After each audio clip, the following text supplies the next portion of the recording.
오늘은 마가복음 말씀 통해서 내 이름이 무엇이냐라는 제목으로 하나님 말씀 증거하려고 하는데요, 제목부터가 아마 좀 의아하고 어떤 의미를 내포하고 있었을까 좀 궁금하신 분들이 계셨을 것 같습니다. 그런데 아까 성경 봉독하는 가운데 이 내러티브 가운데 내 이름이 무엇이냐라고 묻는 예수님의 그 물음을 통해 이게 어떤 것을 의미하는지 여러분이 조금은 예상할 수 있지 않았을까라는 생각을 해보게 됩니다.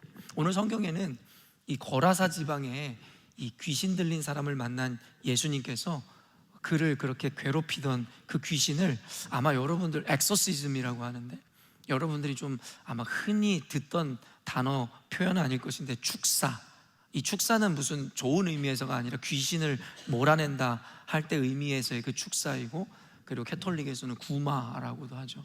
그러니까 귀신을 쫓아내어 주시는 그 장면을 오늘 성경에서 기록하고 있습니다. 1절 2절 한번 읽어볼게요.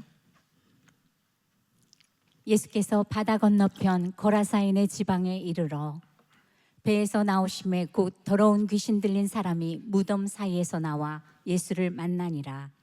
여러분, 신앙생활을 할 때에 우리는 참으로 많은 지식과 개념을 배우고 훈련 받아야만 합니다. 제가 지향하는 목회관을 여러분도 아시겠지만 오늘날의 교회를 보고 성도들의 수준을 보며 제가 너무나 안타까워하는 것이 바로 이 지점에 있습니다. 모태신앙인이고 오랜 세월 동안 신앙생활을 했지만 성경에 대한 지식, 신학에 대한 이해, 영적인 개념에 대한 이해가 전무하더라는 것이죠.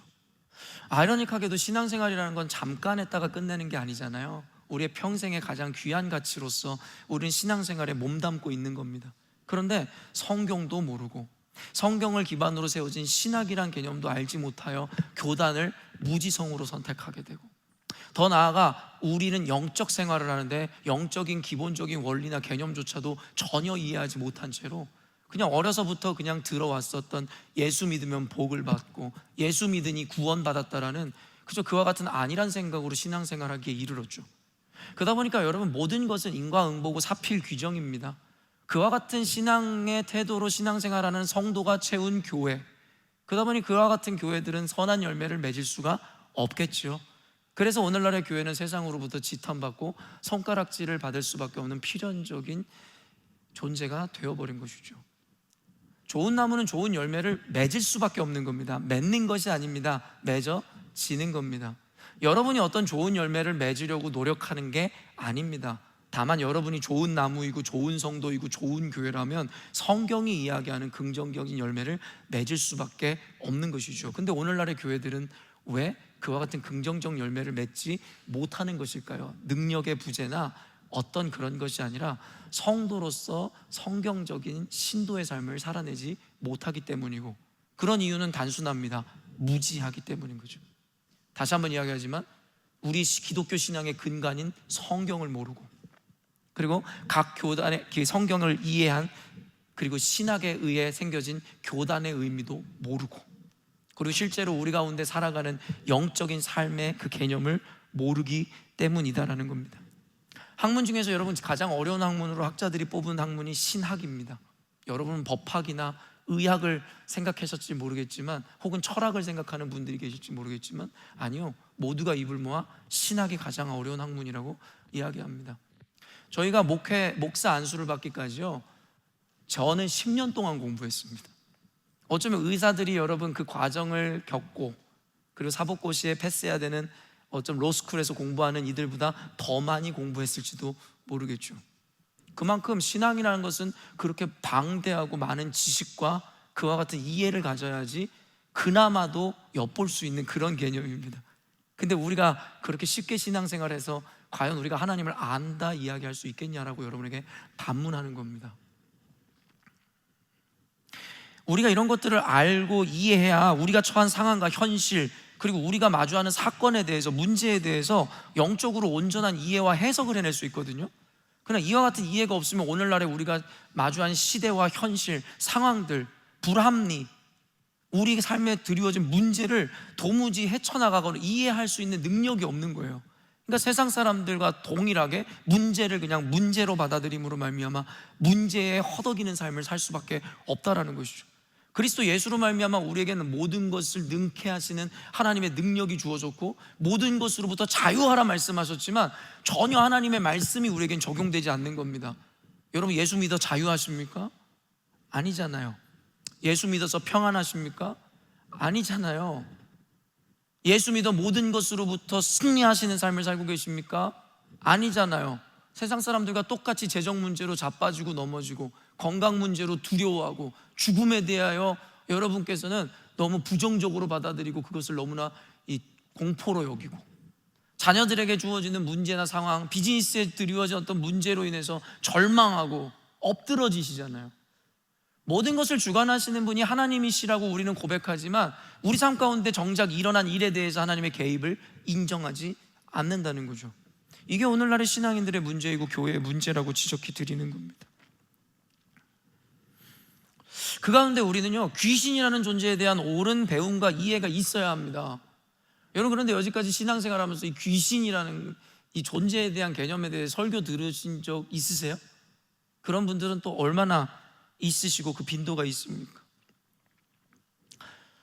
그러다 보니까 여러분, 기독교인들조차도 이 귀신이라는 존재에 대한 몰이해와 더불어 이 귀신이라는 존재에 대해 배우고 설교 단위에서 전해진다는 것 자체를 꺼려하는 이들이 참으로 많다라는 것이죠.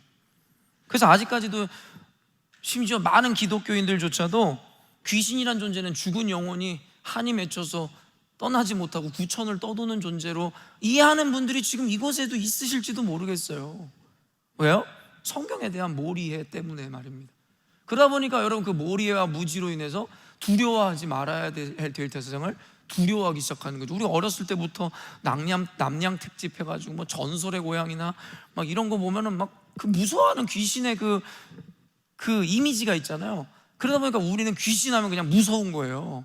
그러다 보니까 알아볼 생각도 안 하고 덮어놓고 그냥 귀신에 대해서는 밀어버리더라는 것이죠. 이런 일들로 인해서 그저 예수님을 통한 구원이나 그가 이루시는 기적과 신비에는 사람들이 관심이 많지만 귀신이라는 존재에 대해서 배우고 인식한다는 것은 뭔가 꺼림칙하게 여겨지는 것도 사실이겠죠. 그러다 보니까 여전히도 아직까지도 한국 사회에서 제사 문화가 뿌리 뽑히지 못하는 거예요. 심지어는 기독교인들마저도. 그리고 뭐 불필요한 추도 예배 이런 것들을 만들어내는 것이죠. 다 잘못된 겁니다. 그리고 그 잘못의 시작은 무지에 있는 거죠. 제사를 드리는 이유가 뭐예요? 죽은 우리 아버지가, 할아버지가 때가 되면 때 맞춰 내려와가지고 그 음식을 먹는다고, 뭐 아버지 좋아하는 음식 차려놓고, 그냥 정서적으로나 감정적으로는 여러분에게 어떤 도움이 되는지 난 모르겠지만 신학적으로는 여러분 아무런 의미가 없는 무의미일 뿐만 아니라 악한 것이라고 규정하는 것이죠. 그런데 어떻게 교회를 다니고 예수를 알고 이 영적인 존재에 대한 이해를 갖고 있다는 분들이 제사를 지낼 수 있냐라는 거예요.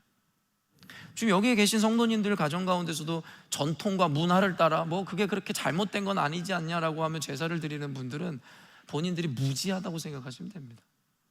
그게 얼마나 큰 죄악으로 이어질 수 있는 개념인지에 대해서 모르기 때문이죠. 부모님에게 효도하기 위해서, 부모와 평안하기 위해서 그렇게 우리는 타협해 가는 겁니다. 저는 처음에 제사를 드리지 않겠다고 했을 때 집에서 받았던 핍박에 대해 아직도 기억하고 있습니다. 그리고 그때 그 핍박이 제가 어떤 것과도 타협하지 않는 강한 저를 만들어줄 수 있었음이라 믿습니다. 옳은 것을 선택하기 위해서 필연적으로 우리의 희생과 피해는 뒤따르게 되어 있습니다. 우리가 자녀들에게, 청년들에게 제가 조언할 때도 그렇습니다. 세상에서 네가 얻고자 하는 것을 너가 지향하고 추구한다면 너가 잃게 되는 것은 분명히 따라오게 될 것이다. 그것이 시간이 될 수도 있고 돈이 될 수도 있고 그 어떤 것이 될 수 있겠죠. 근데 우리의 이기는 뭔지 아십니까? 취할 것은 취하고 싶지만 잃는 것은 잃고 싶지가 않다라는 것이죠. 그러니까 우리는 성공하지 못하는 겁니다. 그러니까 신앙의 정수를 알지도 못하게 되는 거죠. 신앙에서는 우리에게 양자택일의 개념을 분명히 합니다. 선택하라는 거죠. 그래서 여호수아가 뭐라고 이야기합니까? 오늘 너희들이 누굴 섬길지를 선택해라. 가나안 땅에 입성해서 말입니다. 여호수아가 그렇게 이야기합니다. 나와 내 집은 오직 여호와만을 섬길 것이다. 이와 같은 질문을 오늘날의 포스트 모더니즘 가운데 주어진 이 시대 가운데 놓여진 교회에게 어떤 목회자도 이 선택을 강요하지 않습니다. 강조하지 않습니다. 왜냐하면 사람들이 교회를 떠나가니까 말입니다. 내가 취하고 싶은 것은 취하고 취하고 싶지 않은 것을 취사 선택할 수 있어야 되는데 교회에서 극단적으로 자꾸 여러분을 몰아가는 거죠. 선택하라고.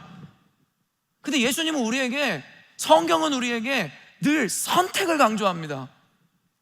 그래서 뭐라고 이야기하는 줄 아세요? 두 마음을 품어 정함이 없는 자들아.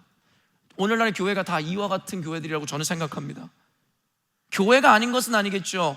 반드시 책망받을 교회일 겁니다. 요한계시록에 여러분 7교회가 등장하고 그 가운데 가장 극심한 책망을 받았던 것이 라오디게아 교회였음을 우리는 알고 있죠. 그리고 그 이유가 뭐라고 얘기했습니까? 차지도 뜨겁지도 않은 미지근한 자들이요. 여러분, 우리는 우리 자위하기 위해 신앙생활하는 게 아닙니다. 언젠가 분명히 반드시 오실 예수님 앞에, 그 심판대 앞에 섰을 때에 예수님께 칭찬 듣는 자들이 되기 위해서 신앙생활하는 것이죠. 여러분의 만족을 채우는 게 신앙생활이 아니라 그리스도의 요구를 따르고 그리스도의 기쁨을 채우는 게 신앙생활입니다. 다시 한번 이야기하지만 예수를 여러분의 만족을 위해 이용하지 마세요. 교회는 예수의 기쁨을 위해 존재해야만 하니까 말입니다. 이 개념부터 먼저 정확히 하고 가시자라는 이야기입니다. 그럼에도 불구하고 성경은 하나님이 분명히 존재하듯이 이 귀신이라는 존재도 분명히 존재한다고 이야기하죠. 애초에 성경이 그렇게 얘기하지 않았다면 제가 여러분에게 설교단에서 이 귀신에 대해 이야기할 필요가 없지 않습니까? 이 귀신에 대한 몰이해로 인해서 여러분, 베레아 알잖아요. 여러분, 그 이단, 그 목사는 뭐라고 이야기합니까? 모든 게 다 귀신이라는 거죠. 감기가 걸리면 감기 귀신에 걸렸다고 그러고, 귀가 안 들리면 귀머거리 귀신에 걸렸다고 그러고.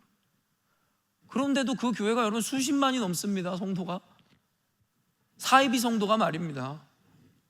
왜요? 귀신에 대해서 이해를 못하니까요.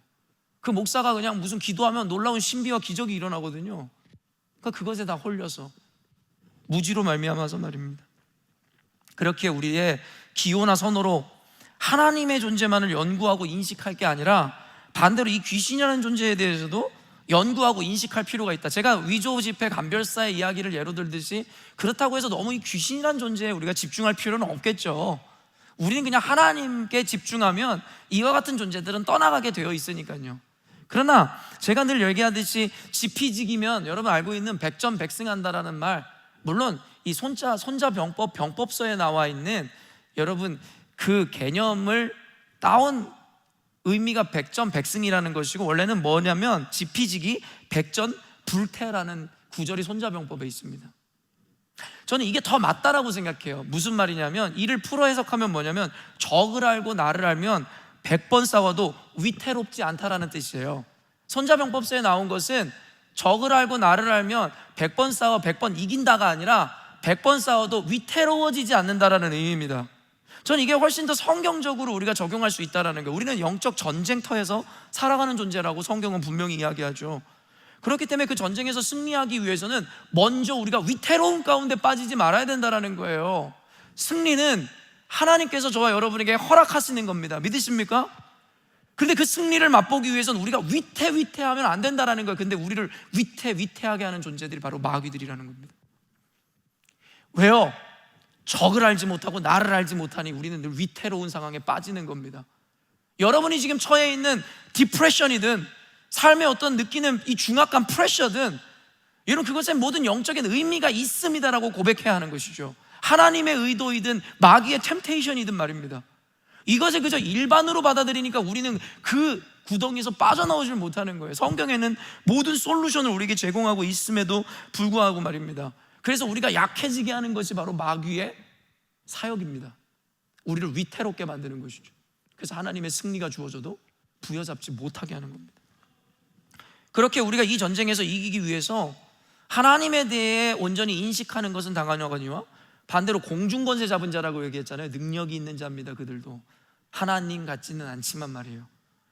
사탄과 귀신에 대해 온전히 배우고 인식해야 이 싸움에서 능히 승리하고 이 길에서 끝까지 완주할 수 있는 겁니다. 그래서 오늘은 여러분과 이 사탄과 귀신에 대해서 성경적으로 조금 더 여러분의 이해를 돕고자 하는데요, 성경에 나오는 사탄과 마귀는 기본적으로 동일한 존재라고 여러분 인식하시면 돼요. 사탄, 누구는 마귀 이렇게 사용하는데, 사탄과 마귀는 동일한 존재입니다.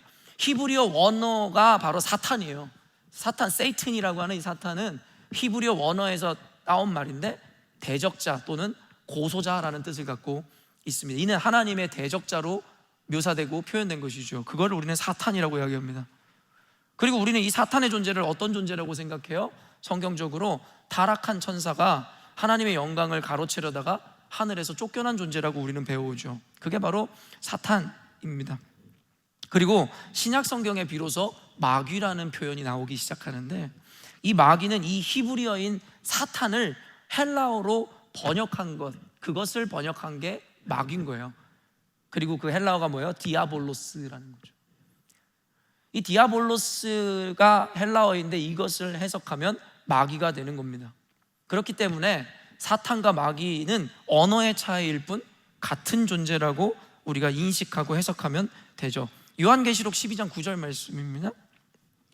큰 용이 내쫓기니 옛뱀 곧 마귀라고도 하고 사탄이라고도 하며 온 천하를 꿰는 자라. 그가 땅으로 내쫓기니 그의 사자들도 그와 함께 내쫓기니라. 그러니까 사탄이나 마귀는 동일한 존재이다 라고 여러분이 생각하시면 됩니다. 그런데 귀신은 어떤 존재인가?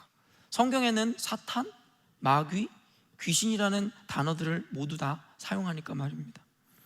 귀신은 여러분 악령을 뜻하는 헬라어 이 다이몬에서 유래된 거예요. 그러니까 이 다이몬에서 또 디몬, 우리가 영어로 디몬이라고 하는 그 개념이 유래된 건데요, 바로 이 다이몬을 해석한 것이 이 귀신이라는 것인데, 이는 타락한 천사들 중에 낮은 등급의 악한 영으로서 사탄이 부리는 존재라고 성경에서는 우리들에게 개념화하더라는 것이죠.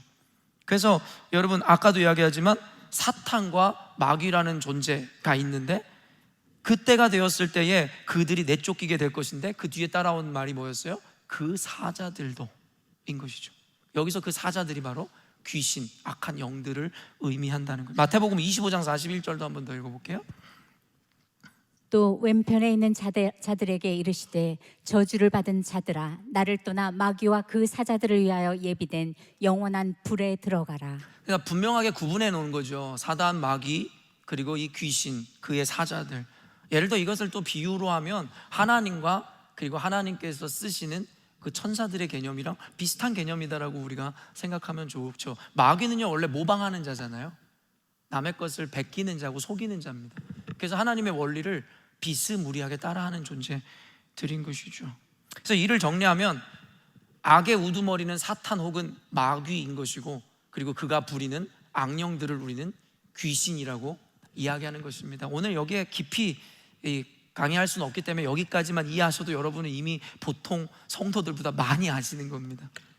그러나 오늘 본문에 해석된 귀신은 이 다이몬이 아니라 헬라어 푸뉴마티를 사용한다 하는 것인데요, 여러분 이 푸뉴마티라는 것을 문자적으로 해석하면 숨, 바람, 기운, 생명, 영혼, 영, 유령, 귀신, 성령 등 다양한 뜻을 내포하고 있는 게 이 푸뉴마티라는 단어입니다.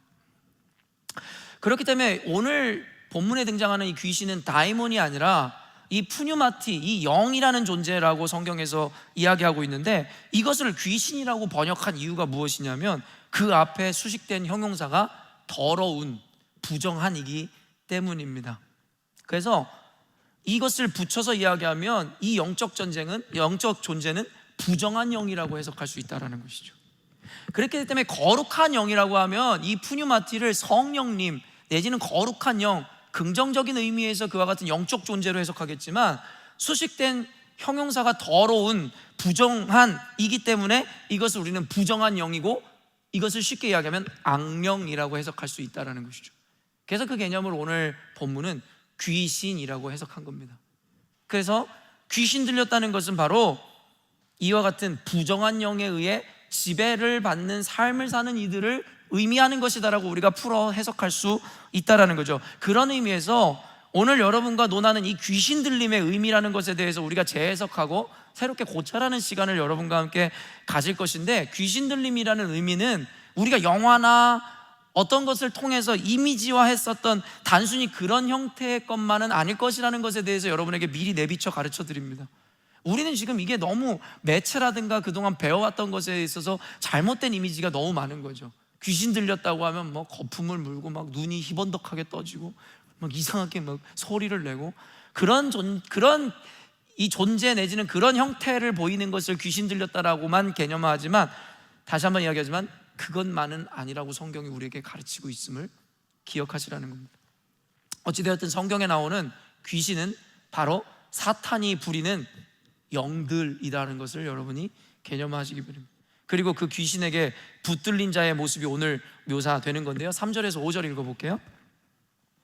그 사람은 무덤 사이에 거처하는데 이제는 아무도 그를 쇠사슬로도 맬 수 없게 되었으니, 이는 여러 번 고랑과 쇠사슬에 매었어도 쇠사슬을 끊고 고랑을 깨뜨렸음이로라. 그리하여 아무도 그를 제어할 힘이 없는지라. 밤낮 무덤 사이에서나 산에서나 늘 소리 지르며 돌로 자기의 몸을 해치고 있었더라. 여러분, 사실은요, 귀신 들림과 정신질환의 경계가 명확하지가 않아요. 그래서 이 무지로 인해서 많은 이들이 그냥 정신질환자를 무조건 기도원이나 이런 데 데려와서 막 기도해달라고. 기도하면 어떤 역사가 생길까요? 일어나질 않아요. 왜냐면 귀신 들린 게 아니에요. 우리가 그냥 바이러스에 의해 감기가 걸리듯이, 아니면 호르몬의 어떤 작용으로 인해서 우리가 갱년기나 사춘기에 들어가든지, 아니면 호르몬 작용으로 인해서 이성에게 사랑을 느끼든지, 어떤 여러분 학자는 그래서 인간이란 존재는 결국엔 호르몬에 의해서 이루어지는 삶을 살아가는 존재라고까지 규정하잖아요. 지대한 영향을 미칩니다. 호르몬이라는 건 사랑을 하고 번식을 하고 그리고 성공이라는 것을 경험하고, 때로 우리가 우울감에 빠지는 모든 것이 호르몬의 영향 아래 있는 것이죠. 그렇기 때문에 이 정신질환 혹은 우울증이라는 것은요, 단순히 귀신 들렸다, 우울증 환자에게 가가지고 당신은 믿음이 없어서 그래, 그런 이야기 하시면 안 됩니다. 그런 이들은 그냥 호르몬 작용이나 어떤 약을 처방받아서 약을 먹어서 조절해야 되는 거예요. 우리가 감기 걸리면 뭐예요? 다 감기약 먹잖아요. 그냥 그런 겁니다. 근데 이런 멘탈 디지즈에 대해서 이해를 잘 못하니까 무조건 멘탈 디지즈가 있는 사람들은 우리가 귀신 들렸다, 악한 영의 공격을 받는다, 단순히 믿음이 없어서 저런다라고 해서 그런 사람들을 매도하죠. 그러니까 그런 사람들이 드러내 리뷰를 하지 못하는 거예요.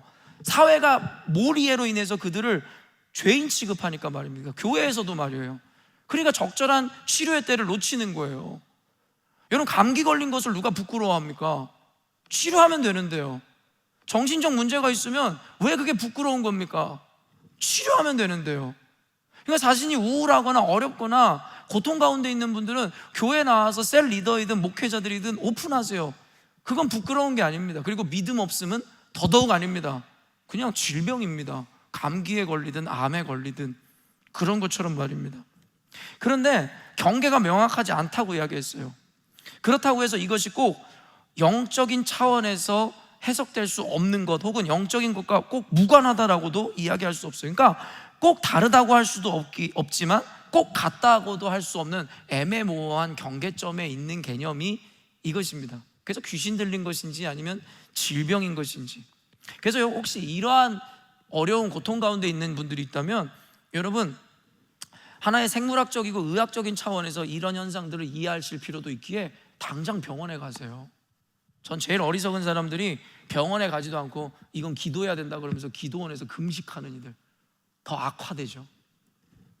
저는 오늘날의 성도들, 소위 신앙 좋다는 이들이 착각하는 게 뭐냐면요, 하나님의 역사를 자신들의 어리석음으로 제한한다는 거예요. 하나님은요, 특별하게만 역사하시는 분이 아니에요. 특수성에서도 역사하시지만 보편성으로도 역사하시는 분입니다. 하나님께서 세상에 병원을 허락하신 거잖아요. 아닙니까? 의사를 허락하시고 의사의 손을 통해서 우리를 낫게 하시는 거예요.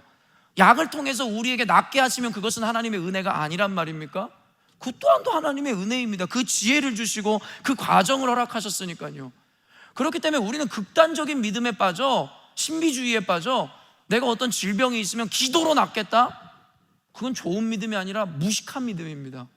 그렇기 때문에 여러분에게 솔루션을 드리면 뭐냐면, 아프시면 병원 가서 의사를 만나고 약을 처방받으세요. 그리고 동시에 기도하세요. 하나님 도와주세요. 하나님은 특별하게 역사하시기도 하지만 이와 같은 의사를 통해도 역사하시는 분이심을 믿습니다. 저는 하나님을 제한하지 않겠습니다. 그러나 모든 것이 하나님의 은혜입니다. 약을 통해서도 치유하시고 또한 성령의 능력으로도 나를 치유하여 주옵소서. 극단적으로 여러분 선택하려고 하지 마세요. 그것은 믿음이 아닙니다. 그래서 이단들이나 사이비들은 늘 우리에게 이런 극단성을 요구하는 거예요. 그래서 선택하라는 것이고, 이건 아까 제가 얘기한 양자택일의 개념이 아니잖아요. 모두 취할 수 있는 개념임에도 말입니다.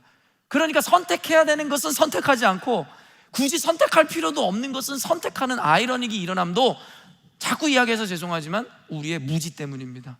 모르니까요. 그러나 분명한 것은 오늘의 본문에 묘사된 귀신 들린 이의 모습이 단순히 어떤 물리적인 이 의미에서만 나타나는 기행이나 현상이라고 해석해서는 안 됩니다. 오늘 아까 보니까 그 귀신이 어떻게 되어 있는 거예요? 지금 쇠사슬로 그리고 여러 가지 고랑으로 그를 묶으려 하지만 통제와 제어가 안 되는 상태라고 이야기했잖아요. 심지어는 그가 소리를 지르며 돌로 자기 몸을 해치려고 한다라고 이와 같은 상황을 묘사하고 있잖아요. 물론입니다. 근데 이것을 단순히 현상적으로만 이해하시지 마시고 어떤 기행으로만 여기지 마시고 영적인 의미에서도 우리는 이 묘사를 해석할 수 있어야 된다는 거죠. 결국 악한 영에 의해 지배를 받는 이들은 통제와 제어가 되지 않는다는 겁니다. 귀신이 들리면 통제와 제어가 되지 않는다. 그리고 때와 장소를 가리지 않고 문제를 일으킨다. 가정에서, 직장에서, 심지어 교회에서도 말입니다. 무엇보다 결론적으로 뭐예요? 자신을 해롭게 한다는 거죠. 자기를 죽인다는 거예요. 이와 같은 자들, 귀신 들린 자, 이따가 이 귀신 들림의 의미를 재해석해서 현대적으로 해석해 드리겠지만, 이런 이들은 제어가 안 돼요. 왜냐하면 자기가 귀신 들렸다는 것조차도 인지하지 못하거든요. 둘째로 때와 장소를 가리지 않기 때문에 그와 같은 이가 있는 공동체나 가정은 늘 불행합니다. 가정이 깨어지고 분열되고 평안을 잃고, 교회를 다니지만 권사 장로라는 이름으로 교회에 앉아있지만 그런 이들로 인해 교회는 고통 가운데 몸부림치게 되는 것이죠. 자녀들이 행복하지 않고 배우자가 행복해질 수 없어요.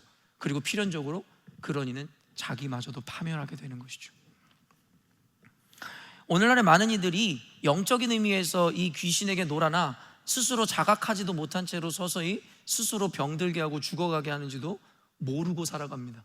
그러면서도 자기 의에 빠져 자기가 되게 의로운 존재인 줄 알고 살아가죠. 그리고 오늘 그 귀신 들린 자가 마침내 예수님을 대면하게 되었는데요. 6절에서 7절 읽어볼게요. 그가 멀리서 예수를 보고 달려와 절하며 큰 소리로 부르짖어 이르되 지극히 높으신 하나님의 아들 예수여, 나와 당신이 무슨 상관이 있나이까? 원하건대 하나님 앞에 맹세하고 나를 괴롭히지 마옵소서 하니, 이는 예수께서 그에게 이르시기를 더러운 귀신아 그 사람에게서 나오라 하셨습니다. 여러분, 언젠가도 여러분에게 이야기했지만 참 자존심이 상해하는 묘사라고 저는 생각합니다. 저는 이걸 볼 때마다 오늘날의 교회가 참 자존심이 상해야 된다. 왜요? 어떤 의미입니까? 당시 사람들, 예수님을 따르던 사람들, 심지어는 예수님의 제자들마저도 그때 예수님이 어떤 존재인지를 명확하게 몰랐었던 때예요. 예수님이 누군지도 몰랐어요. 선지자다, 참 선생이다. 그래서 랍비어 그렇게 이야기하잖아요. 그런데요, 다만 귀신은 이미 그를 알아보는 거예요. 그리고 분명히 예수님의 존재를 인정하더라는 거죠. 뭐라고요? 하나님의 아들이라고 마귀가 이야기해요. 예수님조차도 자기의 입으로 하나님의 아들이라고 선언한 적이 없으시거든요. 근데 마귀가 그것을 이미 알고 선언하는 거예요. 전 이걸 보면서 마귀도 아는데 왜 하나님의 자녀이고 교회라고 하는 우리는 예수님을 몰라보냐라는 거예요. 아까 무지와 같은 연장선에서 왜 마귀도 아는 사실을 우리는 모르냐는 겁니다. 자존심 상하지 않으십니까? 하나님이 어떤 존재이고 어떤 능력을 가지고 있는지 마귀도 아는데 왜 저와 여러분은 모르시냐라는 거예요. 물론 반응은 전혀 상이하지만 그런 마귀들은 그런 하나님을 알기 때문에 하나님 앞에서 벌벌 떠는데 왜 우리는 그런 하나님의 자녀라고 하면서 하나님을 경외하지 않냐라는 거예요. 왜 그를 신뢰하지 않냐라는 겁니다. 그래서 이 귀신은 이미 멀리서 예수님의 존재를 인식했고 그 앞에 먼저 와서 엎드리는 거예요. 예수님이 엎드리라고 한 적이 없어요. 이미 예수님이 어떤 분인지를 아니까 마귀가 가서 엎드리는 거죠.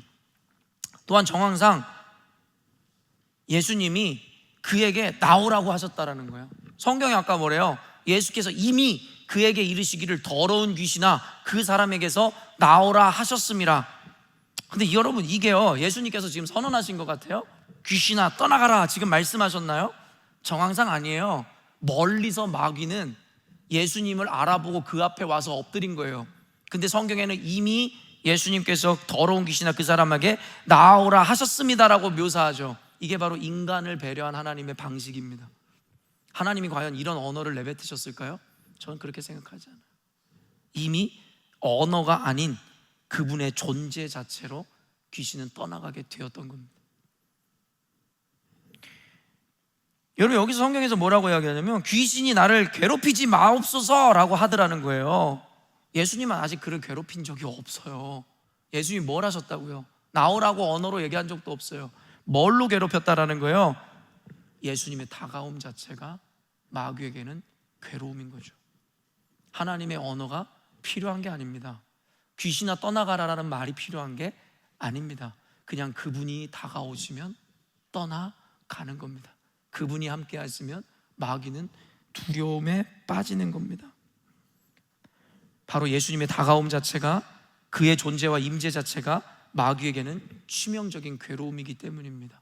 여러분에게 물리학적으로 이야기하지만 죄란, 어둠이란 빛의 부재로 인한 현상일 뿐, 하나님의 결핍으로 인해 생겨나는 게 죄라는 것입니다. 애초에 죄라는 건 없습니다. 어둠이라는 건 애초에 존재하는 게 아닙니다. 결핍으로 일어난 현상일 뿐입니다. 이 공간에도 이미 어둠은 있습니다. 근데 우리가 어둠을 인지하지 못하는 빛이 있기 때문입니다. 예수님의 존재가 그런 겁니다. 예수님이 우리에게 다가오시면 우리 안에 어둠은 남아질 수가 없는 것이고, 우리에게 상처는 사라지고, 우리의 죄악은 떠나가게 되며, 우리를 포제스하고 있는 마귀는 벌벌 떨며 떠나가게 되는 겁니다. 예수님의 임재와 존재만으로 이미 귀신에게는 무언의 축사가 이루어지고 있는 겁니다. 구마가, 엑소시즘이 이루어지고 있는 겁니다. 바로 예수님 존재 자체가 솔루션이고 답인 겁니다. 그래서 제가 여러분들에게 늘 이야기하는 거예요. 저처럼 논리적인 사람이, 저처럼 많은 지식을 갖고 있는 사람이 여러분에게 내는 앤서, 결과가 답은 뭡니까? 예수님께 나오라는 겁니다. 제가 여러분보다 논리가 없어서요, 아는 게 없어서 맨날 이와 같은 무식한 답을 내는 줄 아십니까? 제 지식과 경험과 모든 걸 총동원해도 예수가 답이기 때문입니다. 예수님께 나오라는 겁니다. 사랑하는 성도 여러분, 여러분 삶 가운데 문제가 있는 이유, 제가 오늘 좀 냉정하게 이야기해드리면, 여러분에게 능력이 없어서, 지혜가 없어서, 어떤 여러분 시대가 여러분을 뒷받침해 주지 않아서, 나는 흙수저여서 그런 거 아닙니다. 예수가 없어서입니다. 예수님이 여러분 삶 가운데 없기 때문입니다. 여러분 그걸 잊지 않으셨으면 좋겠어요. 모든 솔루션은 예수의 부재로 말미암은 결핍에 나타나는 감정인 거예요. 디프레션, 아니면 여러분이 시기 질투하는 마음, 분노하는 마음, 비교하는 마음, 이따가도 얘기하겠지만 그 모든 이유는 상황과 환경에 있는 게 아닙니다. 예수의 결핍이 여러분에게 그 감정과 이모션을 주는 겁니다. 그걸 왜 모르시냐라는 거예요. 그리고 오늘 설교 제목의 의미를 드러내는 장면이 나오는데요, 9절 말씀 읽겠습니다. 이에 물으시되 내 이름이 무엇이냐 이르되 내 이름은 군대니 우리가 많음이니이다 하고. 여러분, 내 이름이 무엇이냐, 그 귀신에게 묻는 거예요. 네 이름이 뭐냐? 근데 여러분 늘 잊지 말아야 되는 건, 이런 질문을 또 단순하게 받아들여서 아, 예수님이 지금 저 귀신의 이름이 궁금하시구나, 그리고 저 귀신이 누군지를 예수님이 모르시는구나라고 생각하시면 안 된다라는 거예요. 여러분, 예수님이 모르시는 게 있습니까? 예수님은 모르시는 게 없어요. 여러분의 과거도 알고 계시고, 여러분의 지금도 알고 계시며, 아직 이루어지지 않는 미래도 알고 계십니다. 그래서 주님은 알파와 오메가신 것이고 시간의 주관자가 되신다라는 의미가 그것입니다. 그래서 우리는 그 믿음 안에 평안을 누리는 겁니다. 우리가 아직 짓지도 않은 죄악에 대해서도 주님은 이미 알고 계시니까 말입니다. 주님은 우리가 살아가는 크로노스, 물리적인 시간에 살아가는 분이 아니라 카이로스, 하나님의 시간 안에 살아가는 분이기 때문에 이미 우리에겐 이루어지지 않은 그것도 주님은 이미 살아내신 분이라는 겁니다. 믿으십니까? 그 주님이 모르는 게 있습니까? 그래서 우리가 기도할 때마다 전지전능하신 하나님이라고 기도하는 거 아닙니까? 모든 것을 알고 모든 것이 능하신 분. 근데 그 이름을 몰라서, 그 존재를 몰라서 지금 물으시는 것 같아요. 이를 통해 이것을 읽는 우리들에게, 그 상황 가운데 있는 이들에게 전하고자 하는 메시지가 있는 겁니다. 뭐예요? 귀신의 존재는 너무나 다양하고 많다라는 것을 이야기하는 거죠. 누구 한 사람의 이름으로 대변될 수 있는 존재가 아니라 너무나 많은 이름을 갖고 있기 때문에 그 이름을 알 수가 없다라는 거예요. 그래서 뭐라고 얘기해요? 그 대답 역시 군대라고 이야기하는 겁니다. 단수가 아니라 복수이며 참 많다라고 이야기하고 있다라는 겁니다. 그래서 예수님은 네 이름이 무엇이냐, 이를 통해 우리가 하나로 규정할 수 없다라는 의미를 우리에게 내던지시는 거죠. 단순히 어떤 존재적 인식으로 그 수를 생각하지 마시기 바랍니다. 이는 수많은 개념 안에 우리를 해야 하는 존재임을 보여주는 것이죠. 우리가 인식하고 자각할 수도 없습니다. 그리고 그런 존재들로 인한 다양한 악한 열매가 맺혀지게 되죠. 하나님에 의해 맺혀지는 열매가 있으면 귀신 들린 자들은 약한 존재에 의해 맺혀지는 열매가, 갈라디아서 5장 19절에서 21절 읽어보겠습니다. 육체의 일은 분명하니 곧 음행과 더러운 것과 호색과 우상 숭배와 주술과 원수 맺는 것과 분쟁과 시기와 분냄과 당짓는 것과 분열함과 이단과 투기와 술 취함과 방탕함과 또 그와 같은 것들이라. 전에 너희에게 경계한 것 같이 경계하노니 이런 일을 하는 자들은 하나님의 나라를 유업으로 받지 못할 것이요. 여러분, 갈라디아서뿐만 아니라 제가 오늘 시간 관계상 읽지 않지만 고린도후서, 에베소서에도 이와 같이 경고하는 악한 영들에 대한 열매들이 다양하게 드러납니다. 한 가지 한 가지 나열하고 해석하지 않아도 우리는 이미 성령이 주시는 양심을 따라 알고 있는 것들이죠. 저건 하나님이 허락하시는 열매가 아니고 주님이 기뻐하시는 것이 아니다라는 거죠. 다만 문제 또 한번 또 지적해 드릴게요. 맨날 문제만 지적해서 여러분 마음이 후벼 파지는 것 같겠지만 들으세요. 그래야 치료가 될 거 아닙니까? 다만 우리는 이미 알고 있으면서도 그 의미와 그것이 얼마나 치명적인 바이러스인지를 알지 못하고 그것들을 취하고 선택하며 살아가잖아요. 무슨 말인지 아십니까? 여러분, 음행과 더러운 것, 호색과 우상숭배, 주술과 원수 맺는 것, 분쟁과 시기와 분냄과 당짓는 것과 분열함과 이단과 투기와 술 취함과 방탕함과, 여러분 에베소서랑 제가 고린도후서 것도 다 읽어드려요? 안 읽어드리면 여러분 모릅니까?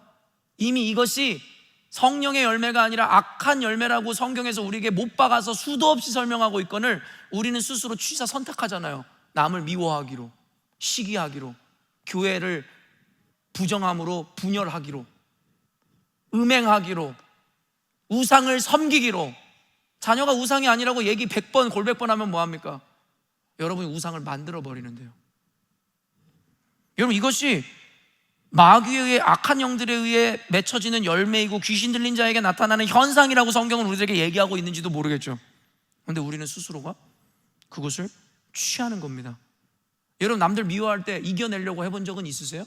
거의 없으실걸요? 그냥 미워하는 거죠. 수많은 이유, 나와의 이해관계로 인해서 참아보려는 저항선도 없어요. 임계점 따질 필요도 없습니다. 그냥 미우면 미워하잖아요. 시기하면 시기하잖아요. 내가 좋으면 그냥 따라가잖아요. 이런 이들이 무슨 완주하고 승리를 하겠다는 겁니까? 우리는 귀신 들렸다고 하면 굉장히 심각하고 무서운 의미로 받아들여요. 여러분, 그러나 실상 성경에서 이야기하는 귀신 들림은 단순히 입에 거품을 물고 저와 같은 자들만을 의미하는 것이 아니라 실상 우리가 악한 영에 의해 지배를 받고 그에 합당한 열매를 맺고 살아가고 있다면 그것이 바로 귀신 들림이라고 규정하고 있는 겁니다. 악한 영, 더러운 영, 부정의 영이라고 이야기했어요. 우리 안에는 하나님이 계십니다. 믿으시죠? 거룩한 주의 영이 거하죠. 그러나 아이러닉하게도요, 우리는 그것을 계속 내어줬다가 빼앗겼다가를 반복하죠. 그래서 하나님의 영의 충만함으로 사로잡혔을 때 우리는 선한 열매를 맺지만, 반대로 우리가 악한 영들에 의해 포제스드 되면 우리는 악한 열매를 맺는 겁니다. 제가 여기서 여러분 중에 귀신 들린 자 있습니까? 라고 여러분에게 묻는다고 생각해 보세요. 여러분, 예, 제가 귀신 들렸습니다 할 사람 있으세요? 다 자기는 정상이고, 나는 세상 좋은 사람이고, 세상 객관적이고, 세상 상식적이고 좋은 사람이라고 생각할 거 아닙니까? 그럼 오늘 성경 해석과 말씀을 통해 여러분 뭘 깨닫습니까? 바로 여러분이 귀신 들린 자들입니다. 제가 귀신 들린 자인 겁니다. 이것을 단순히 그렇게 시리어스하고 여러분이 생각하는 의미에서 그러한 의미로만 무섭게 받아들이지 마시고, 지금 저와 여러분이 행하고 느끼고 맺고 있는 열매가 얼마나 두렵게 생각해야 되고 심각한 것인지에 대해서 여러분이 아시라는 거예요. 이게 바로 마귀의 전략입니다. 바로 속임입니다. 지금까지 우리가 귀신 영화를 보면서 이미지화했었던 이상하고 흉측한 모양새, 개거품을 묻는 모양들로 우리를 속이는 겁니다. 그게 귀신 들린 거지, 야 너네들처럼 세상 젠틀하고 나이스한 사람들이 무슨 귀신 들린 사람이야. 우리를 속이는 거죠. 우리를 방심하게 하죠. 그리고 우리를 해하게 하죠. 그리고 우리를 멸망으로 이끌어가는 게 바로 마귀의 전략입니다. 우리는 이미 무엇이 성령의 열매이고 무엇이 귀신의 열매인지를 알고 있어요. 여러분 알잖아요. 제가 늘 이야기하지만 하나님의 음성 못 듣는 사람 여기서 있습니까? 전 한 명도 없다고 생각합니다. 주님은 이미 여러분에게 선한 양심을 통해 무엇이 옳은 것이고 그른 것인지 다 말씀해 주셨어요. 사랑과 자비와 온유와 충성과 용납과 이해와 관용과 이런, 그것이 마귀의 열매라고 생각하세요? 아니잖아요. 하나님의 열매잖아요. 교회를 이해해주고 용납해주고 용서해주고 관용해주고 사랑해주고, 그게 하나님의 열매잖아요. 근데 왜 안 그러지는 거예요? 미움과 시기와 질투와 부정과 그와 같은 염세성을 갖는 것 하나님의 언어일까요? 감옥에 갇혀서도 기뻐하고 즐거워하라고 했었던 빌립보 감옥에서의 사도 바울의 이야기, 예수 그리스도께서 기꺼이 십자가를 지고 걸어가셨던 그의 즐거움. 여러분, 우리는 성경을 통해서 이미 하나님께서는 우리에게 충분히 다 제공하시고 그것에 대해서 충분히 가르쳐 주셨죠. 그러나 우리는 덥석덥석 하나님의 열매는 잡아들지 못하고 마귀가 주는, 귀신 들린 자들이 맺어야 하는, 악한 영에 포제스된 사람들이 맺어야 되는 열매들만 기꺼이 즐거이 붙잡죠. 그래서 교회가 분열하는 겁니다. 이민교회들 그래서 분열하는 겁니다. 여러분이 어떤 교회를 다녀보셨어요? 어떤 교회를 가셨다가 5년 후에 다시 돌아가 보세요. 그 교회 여러분이 알고 있는 사람 얼마나 남아있을 거라고 생각하세요? 그게 이민교회의 실태입니다. 여러분이 손꼽히는 대형교회 몇 교회만 생각하지 마세요. 그리고 그 교회들도 5년 후에 가보세요. 여러분 알고 있었던 사람들이 아직도 거기 있을까요? 여러분, 우리는 그냥 그렇게 놀아나고 있는 겁니다. 우리 믿음의 선진들과 선배들이 내가 죽어도 이 교회에 뼈를 묻겠다의 정신이 없죠. 뼈를 묻겠다라고 했었던 그 믿음의 선진들의 태도가 뭔데요? 교회가 항상 행복하고 교회에는 항상 좋은 사람들만 있어서요? 아니죠. 내가 저들을 용납하고 이해하고 사랑하고 관용하고 그 마음으로 버텼던 겁니다. 그래서 이 땅의 교회는 지금까지 이어진 겁니다. 오늘날에 철새들과 같이 교회 옮겨 다니는 사람들에 의해서 교회가 지금까지 유지되고 이어왔던 게 아닙니다.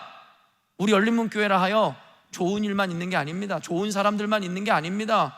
그럼에도 불구하고 우리가 하나님의 사람이라면 사랑하고 용납하고 이해하고 관용하고 도와주고 섬기려고 희생하려고, 그때 우리 열린문교회는 비로소 좋은 교회가 되는 겁니다. 그러나 귀신 들림이라는 건 일순간입니다. 우리 열린문교회가 귀신 들린 교회가 아니라고 누가 이야기할 수 있습니까? 우리 안에 미움과 시기와 질투와 호색과 우상숭배와 그 마음이 넘쳐난다면 우리 교회가 귀신 들린 교회가 아니라 누가 이야기할 수 있습니까? 좋고 나쁨이라는 건 결정되어 있는 게 아닙니다. 결정하는 거죠. 우리가 오늘도 좋은 사람이 될 수도 있지만 오늘도 악한 자들이 될 수 있음도 잊지 마시라는 겁니다. 몰라서 하나님의 뜻을 못 따른다고 이야기하지 마세요. 아는 것만 따랐어도 우리는 이런 신앙인으로 전락하지 않았을 겁니다. 누가복음 11장 24절 26절 제가 읽어드릴게요. 더러운 귀신이 사람에게서 나갔을 때에 물 없는 곳으로 다니며 쉬기를 구하되 얻지 못하고 이에 이르되 내가 나온 내 집으로 돌아가리라 하고 가서 보니 그 집이 청소되고 수리되었거늘 이에 가서 저보다 더 악한 귀신 7을 데리고 들어가서 거하니 그 사람의 나중 형편이 전보다 더 심하게 되느니라. 제가 언젠가도 이야기했지만 그 한국 교계를 강타했었던 그 베스트셀러 내려놓음이라는 책, 맞아요. 복음의 시작엔 그 내려놓음이 있어야죠. 근데 제가 그 이후에 책을 써야 된다고 했었던 책 제목 기억하세요? 채워놓음. 내려놓음만 중요한 게 아니라 채워놓는 건 더 중요합니다. 여러분, 이상하게 신앙에는요 하나의 같이 공유되어지는 정신들이 있어요. 그게 뭐냐면 내려놓음입니다. 여러분, 이건 내려놓음이라는 건 기독교 용어가 아니에요. 도교라든가 불교에서도 내려놓음을 강조하죠. 그래서 여러분, 도교나 불교 여러분 그 수행자들도 어떻게 해요? 폭포수 밑에 앉아서 참선을 하잖아요. 그러면서 자기를 비우는 과정을 갖잖아요. 근데 여러분, 방금 읽어드린 누가복음에 그 원리가 그대로 나와요. 귀신이 떠나간 거예요. 어떤 이유로든. 그랬더니 그 집을 수리하고 고치어 놓는 거죠. 그러니까 귀신이 나갔다가 쉴 곳을 찾아다니다가 쉴 곳을 못 찾았는데 옛날에 있던, 그래서 구관이 명관이라고 옛집을 찾았더니 수리되고 더 잘 고쳐져 있는 거예요. 그랬더니 나만 좋을 수 없어서, 그러니까 귀신들이 우리보다 난 거죠. 지 혼자 누리지 않고 다른 귀신들까지 더 데리고 와서 그 집으로 들어가더라는 거예요. 그래서 그 집의 형편이 이전보다 더 나빠지더라는 것이죠. 사랑하는 성도 여러분, 내려놓는다? 나를 비운다? 좋습니다. 근데 비우고 내려놓고 정리하고 정결화 작업이 중요한 게 아니라 그 다음에 거기에 뭘 채워넣는지가 중요하죠. 도교와 불교와 다른 기독교가 뭐냐면요, 우리는 성령의 충만을 외친다는 겁니다. 단순히 내 자아를 십자가에 못 박고 나를 비우는 게 중요하고 정결하게 하는 게 중요한 게 아니라 그 다음에 뭘로 채울 건데를 묻는 겁니다. 그래서 우리는 성령 충만을 그처럼 외치는 거예요. 무언가 비어 있으면 필연적으로 무언가가 채워지게 되어 있습니다. 그 공간을 내어주면 안 돼요. 그래서 우리는 성령으로 채우는 겁니다. 빈틈이 없게. 그래야 마귀가 들어올 자리가 없는 겁니다. 인간의 본성적 죄악과 욕망은 다시금 빈 곳을 채우게 되어 있습니다. 귀신이란 존재, 제가 요즘에 여러분에게 성경 강의를 하면서도 얘기하지만 천사, 귀신, 너무 우리가 생각하는 3차원적인 세계관으로 존재로 인식하지 마세요. 그거는 존재하지 않는 영역의 의미이고 존재의 의미일 수 있다라는 형이사학적인 개념으로 여러분이 접근해 보시라는 거예요. 귀신이 막 나타난다? 천사가 막 하늘에서 내려온다? 제발 이렇게 생각하지 마세요. 그거는 그런 환상을 보든 체험을 하든 그거는 우리의 언어로 하나님께서 바꿔 보여주셨을 뿐 그게 본질이 아니라는 겁니다. 그럼 이 개념으로 우리가 깨어진다면 결국엔 귀신이란 우리 안에 이미 있는 겁니다. 어디에? 우리의 본성 안에, 죄악된 본성 안에 이미, 여러분 토저 목사가 얘기했듯이 재앙의 씨앗은 우리 안에 늘 있었던 겁니다. 그 씨앗이 움트고 싹을 틔우냐 마냐가 신앙의 영적 전쟁인 겁니다. 성령이 없으면, 우리 안에 예수가 없으면 우리는 이내 곧 귀신 들린 자로 이와 같은 재앙의 씨앗이 온 곳에 퍼질 수밖에 없는 존재임을 알아야 되죠. 그래서 기독교에서는 자아를 내려놓고 비워진 그 자리에 성령님으로 채워 그 자리를 가득 메우라는 겁니다. 결국 비워지고 정리된 자리에 더욱 악한 귀신이 들어와 결국에 더욱 피폐하게 되었듯이 우리가 오직 하나님을 가까이 하고 성령님으로 충만하지 않는다면 우리는 이전보다 더 못한 삶을 살게 될 것입니다. 이어지는 내용에서 결국 예수님은 귀신을 돼지떼로 들어가게 하시고 그들을 바다로 내몰아 몰사하게 하셨죠. 축사하신 거죠. 그런데 이 다음의 말씀이 교회인 우리에게 주는 교훈이 있는데요, 14절 말씀 읽을게요. 치던 자들이 도망하여 읍내와 여러 마을에 말하니 사람들이 어떻게 되었는지를 보러 와서. 이게 결론이고 중요한데요, 제가 요즘에 계속 영향력, 설교 말미에 어떤 주제를 가지고 가도 끝에는 영향력으로 설교가 마무리되더라고요. 요즘에 좀 의도하지 않거든요. 근데 가만 보니까 그거를 의도 안 한 목사가 더 문제일 수는 있는데, 올해 여러분 우리 주제가 뭐냐면 빛을 발하는 거예요. 세상에 영향력. 그래서 우리가 맨날 일어나라 이 노래 하고 있는 겁니다. 그래서 성령께서 나의 어리석음과 나의 게으름 가운데도 역사하셔서 여러분에게는 좋은 것, 결국엔 이 결과론적으로 이와 같은 삶이 어떻게 세상에 영향력을 끼쳐야 되는지로 늘 결과 맺는다라는 생각이 들었어요. 여러분, 이를 본 돼지치던 자들이 속히 자리를 떠나는 거예요. 너무 놀랐죠. 사람들이 이미 그들은 귀신 들린 자라는 걸 모두가 알고 있었거든요. 근데 귀신이 쫓아진 것을 보면서 놀랐던 사람들이 다 도망하여 읍내로 가가지고 사람들을 불러 모았어요. 결국엔 다 구경꾼이 된 거죠. 그래서 와서 그 귀신 들린 자가 어떻게 됐는지 보려고 하는 거예요. 저는요, 이 맥락에서 이 귀신 들린 자가 어떤 의미에서는 바로 나와 여러분, 그리고 우리 교회라는 생각이 들었어요. 죄악과 거짓으로 가득 찬 삶을 살았던 저와 여러분이었잖아요. 근데 우리가 예수님을 만나 그분으로 인해 거룩함을 입게 된 것입니다. 그리고 그런 변화된 우리를 이미 모든 사람들이 지켜보고 있는 거예요.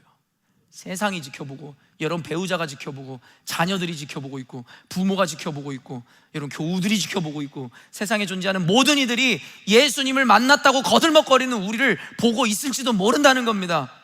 그게 영향력인 것이겠죠. 지난주에 여러분에게 논했듯이 교회인 우리는 세상에 영향력을 끼치는 필연적 존재로의 부르심을 입은 자들입니다. 우리가 원하든 원치 않든 교회인 이상 우리는 세상에 영향력을 줍니다. 다만 그게 긍정적인 영향력일지 부정적인 영향력일지를 모를 뿐이죠. 여러분, 예수 믿는다라고 이야기하면 예수쟁이, 역시 예수쟁이야 라는 소리를 듣는 사람들입니까?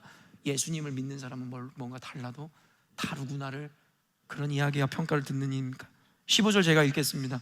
예수께서 이르러 그 귀신 들렸던 자, 곧 군대 귀신 집혔던 자가 옷을 입고 정신이 온전하여 앉은 것을 보고 두려워하더라.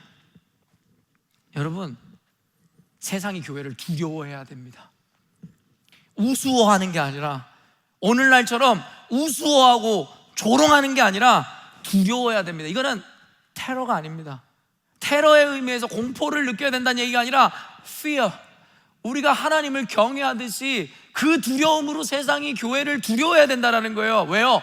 예수께서 이루신 일들로 인해서 말입니다. 우리의 삶이 귀신 들렸다가 자유케 된 영혼처럼 되어지면 세상은 우리를 보며 두려워할 것입니다. 제가 미쳤다라는 걸 알고 있었는데, 귀신 들렸다는 걸 알고 있었는데, 우리와 다를 것이 없었던 존재라는 것을 알고 있는데 왜 쟤는 행복한 거야? 왜 쟤는 다른 거야? 쟤는 왜 우리랑 같은 시대, 같은 재정적 어려움 가운데서도 왜 행복한 거야? 처음에 세상은 이러겠죠. 미친 것들이라고, 쟤네들은 제정신이 아니라고. 그런데 우리가 그 삶을 유지하잖아요. 그럼 무서워지기 시작하는 거죠. 원래 미친 사람을 무서워하잖아요.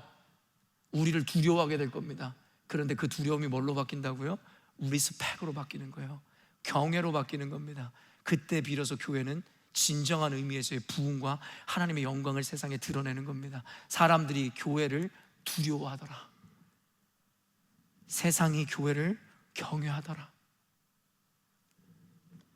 세상이 저와 여러분을 경외하는 것, 리스펙하는 것, 그로 인해서 우리가 내 안에 계신 예수님을 소개하는 것, 그게 전도입니다. 결론 맺겠습니다. 현대적 의미에서 귀신 들림이란 우리가 영화로 보던 그런 장면이나 연출과는 거리가 멀지도 모르겠습니다. 그리고 귀신 들린다는 것은 어떤 특별한 누군가에게만 적용되는 개념이 아니라 예수 믿는다 이야기하는 저와 여러분이지만, 어떤 순간에 예수님이 부재한다면 저와 여러분도 그 귀신의 영향력 아래 있을 수밖에 없는 필연적 존재인 것입니다.